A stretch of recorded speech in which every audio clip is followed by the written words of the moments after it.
Σύντροφοι και συντρόφισσες, σας καλωσορίζουμε απόψε στη μικρή μας πόλη, στο πέραμα του φιλότιμου και της περηφάνειας, στο πέραμα της ανεργίας, της στοχοποίησης, της περιβαλλοντολογικής υποβάθμισης, αλλά και στο πέραμα των εργατικών αγώνων, στο πέραμα που θα δώσει την Κυριακή το παρόν για την ήττα των κομμάτων και των πολιτικών του μνημονίου που οδηγούν στη φτώχεια και την κοινωνική ερήμωση. Στο πέραμα που την Κυριακή θα στείλει ένα ισχυρό νικηφόρο μήνυμα για την αλλαγή πορείας της χώρας με τη νίκη του ψηφοδελτίου του ΣΥΡΙΖΑ ενωτικό κοινωνικό μέτωπο. Για να ακυρωθεί το μνημόνιο και να συγκροτηθεί η κοινωνία, για να στείλουμε ένα μεγάλο μήνυμα που θα προκαλέσει ντόμινο αλλαγή στην Ευρώπη. Τώρα θα καλέσουμε στο βήμα τον περαματιώτη υποψήφιο φίλο τον Γιάννη τον Λαγουδάκη. Ευχαριστώ.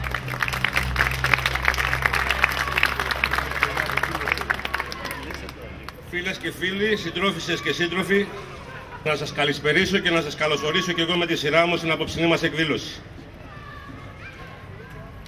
Οι επικείμενες βουλευτικές εκλογές διεξάγονται σε ένα εντελώς διαφορετικό πολιτικό, οικονομικό και κοινωνικό τοπίο. Με όχημα το μεγάλο δημόσιο χρέος που οι ίδιες οι κυβερνήσεις του ΠΑΣΟΚ και της Νέας Δημοκρατίας δημιούργησαν και με πρόσχημα την παραμονή μας στο ευρώ, εξελίσσεται μια πρωτοφανής επίθεση σε κατακτήσεις και δικαιώματα δεκαετιών. Κάθε γύρος νέων μέτρων της μνημονιακής λιτότητας οδηγεί ολοένα και πιο κοντά στην κοινωνική διάλυση και στη χρεοκοπία. Η χώρα οδεύει ολοταχώς προς ένα κοινωνικό ολοκαύτωμα. Στις επερχόμενες εκλογές κρίνεται σε ένα μεγάλο βαθμό το μέλλον του κόσμου της εργασίας στην Ελλάδα και στην Ευρώπη. Αν δηλαδή θα θυσιαστεί για τα κέρδη του μεγάλου κεφαλαίου ή αν θα ανακτήσει την αυτοεκτίμηση και την αυτοπεποίθησή του για να αγωνιστεί για μια καλύτερη ζωή. Το αποτέλεσμα αυτών των εκλογών θα κρίνει το μέλλον της χώρας για διάστημα πολύ μεγαλύτερο από μια τετραετία.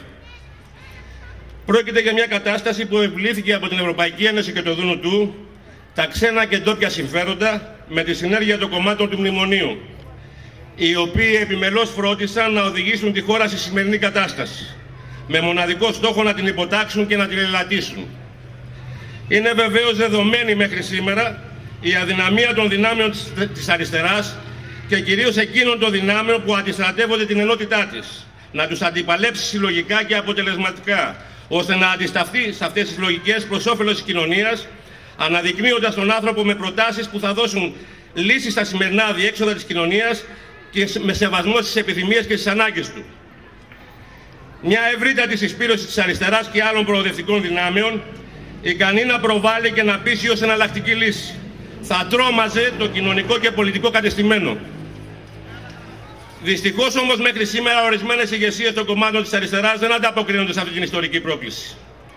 Αυτό που έχουν ωστόσο να κάνουν στην Ελλάδα και στην Ευρώπη είναι να δημιουργήσουν ένα καθεστώς περιορισμένης λαϊκής κυριαρχίας, με τα κοινοβούλια απλά να επιβεβαιώνουν τις αποφάσεις που θα λαμβάνουν αλλού, με κόμματα που εξ αρχής θα αποδέχονται να εκτελούν εντελώς άλλων.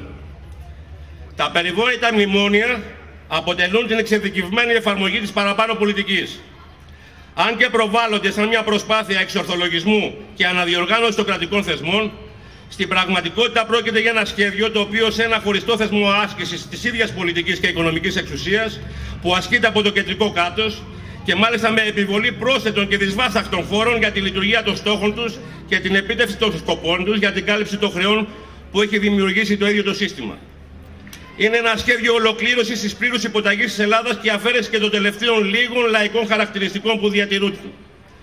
Η σπατάλη και η κακοδιαχείριση, η αδιαφάνεια και οι πελατειακές σχέσεις που πράγματι υπάρχουν στην ελληνική κοινωνία χρησιμοποιούνται ως άλοθη για να εξαφανιστούν οποιασδήποτε κοινωνικές παροχές επιβιώνουν.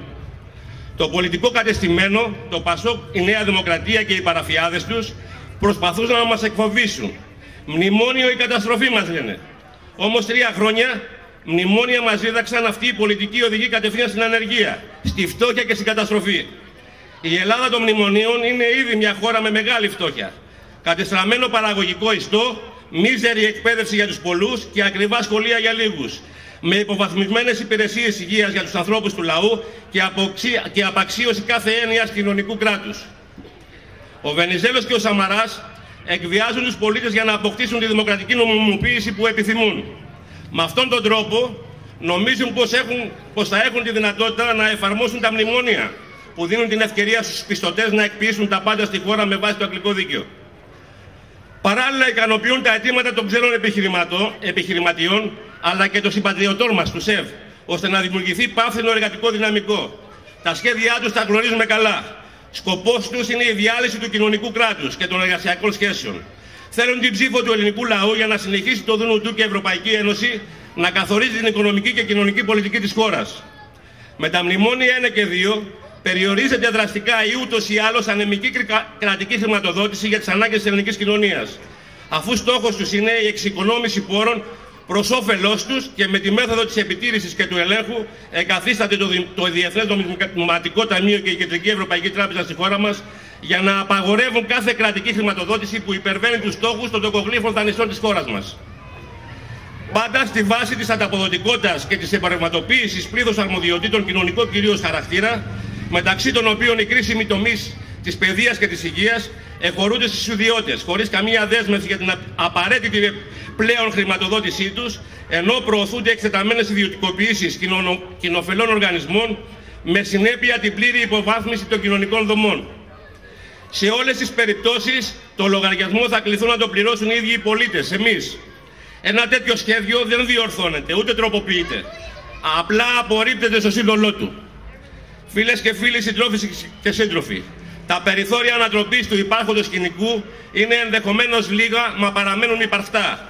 Ο δρόμος δύσκολος, μα προβάλλει ως η μόνη λύση προς όφελος του ελληνικού λαού.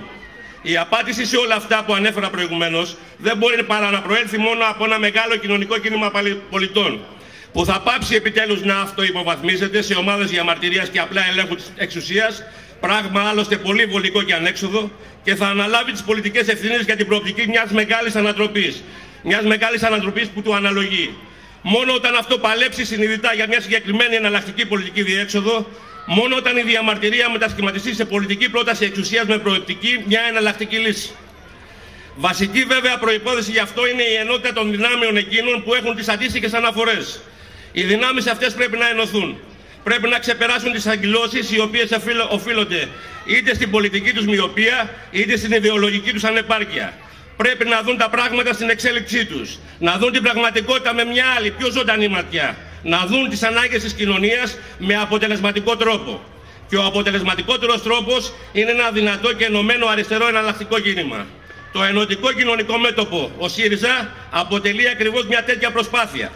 Τόσο λόγω του εύρους των δυνάμεων που συμμετέχουν και το στηρίζουν, και κυρίως γιατί η διαμόρφωση των θέσεων και των πρακτικών του υπαγορεύεται από τις ίδιες τις ανάγκες της ελληνικής κοινωνίας, με μοναδικό άξονα τον άνθρωπο και τις ανάγκες του. Είναι το αποτέλεσμα ενός ισότιμου, συνθετικού και δημοκρατικού διαλόγου των ανθρώπων που το στηρίζουν στην καθημερινή του δραστηριότητα. Η προσπάθεια του ενωτικού κοινωνικού μετώπου δεν μοιάζει με εκείνες που εμφανίζονται μόνο σε κάθε προεκλογική περίοδο για να εξαφανιστούν αμέσως μετά. Ούτε παραπέμπει σε όσους αντιλαμβάνονται την πολιτική ως δημόσιες σχέσεις ή ως προσοδοφόρο επάγγελμα. Δεν εμφανιζόμαστε ως σωτήρες, επετώντας κάποιες κυβερνητικές θέσεις. Ούτε η δράση μας εξαρτάται από την πορεία εσωκομματικών τριβών, προσωπικών στρατηγικών ή αθέμητων συναλλαγών. Εμείς οι άνθρωποι που συμμετέχουμε στο ενωτικό κοινωνικό μέτωπο δεν εμφανιζόμαστε βέβαια για πρώτη φορά. Δίνουμε το παρόν σε κάθε κοινωνικό αγώνα, στα κοινωνικά κινήματα και στην κάθε συλλογική προσπάθεια που αναπτύσσεται στη χώρα μας. Στη σημερινή προσπάθεια συναντήθηκαν άνθρωποι με παρελθόν, παρόν και κυρίως μέλλον στη διεκδίκηση μιας άλλης χώρας και μιας άλλης κοινωνίας. Έχουμε την πεποίθηση ότι ο μόνος δρόμος είναι να συνεχίσουμε την προσπάθεια, με στόχο τη συμβολή στη δημιουργία ενός μεγάλου αριστερού κοινωνικού πλειοψηφικού ρεύματος, ικανού να επιφέρει δραστικές αλλαγές στη χώρα και στη ζωή μας. Το στίχημα για τη δημιουργία σταθερών δεσμών με την ίδια την κοινωνία, που αναζητά μια οικολογική, ριζοσπαστική και μαχητική οπτική, απαλλαγμένη από τον παραγωγισμό, τις πολιτικές αναπηρίες και τους μικροηγεμονισμούς, παραμένει ανοιχτό. Συνεχίζουμε τον αγώνα για να κερδίσουμε τη ζωή σε μια μαχόμενη κοινωνία. Ή εμείς ή αυτοί. Να καλωσορίσω και στο βήμα τον σύντροφο Ευρωβουλευτή Νίκο Χουντή.